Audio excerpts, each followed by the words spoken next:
Éco-rubrique. L'économie africaine en 5 minutes. Amis africains, bonjour. Dans la chronique d'aujourd'hui, on parlera de la relation entre la paix et le développement.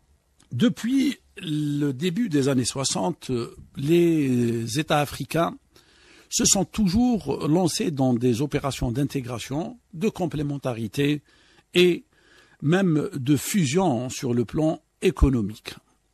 Quand on lit les objectifs de ces accords ou de ces protocoles visant à créer cette intégration, nous disons tout simplement que les objectifs sont d'une grandeur et d'une ambition assez importante, pour ne pas dire d'une ambition démesurée.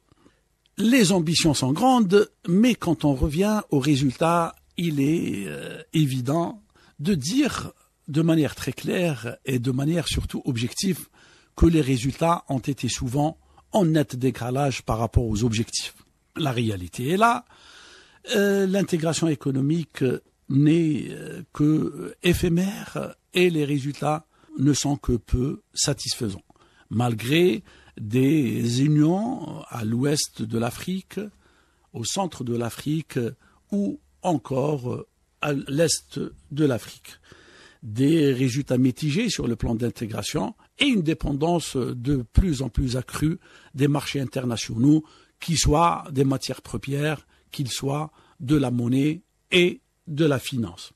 L'ambition qu'on a repris souvent depuis quelques mois et qui constitue un des objectifs les plus importants pour les Africains pour les années à venir, c'est de construire ce marché africain ou cette Union africaine sur le plan commercial et économique, la ZLECAf.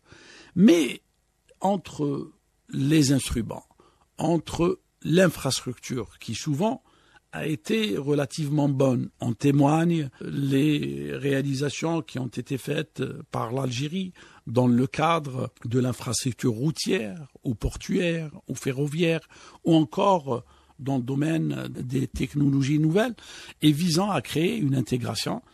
Il est important de se poser la question pourquoi nos tentatives d'intégration, nos protocoles d'union n'ont pas eu la même issue que celle de l'Union européenne par exemple, ou celle de l'Amérique du Nord, ou encore celle de l'Asie du Pacifique.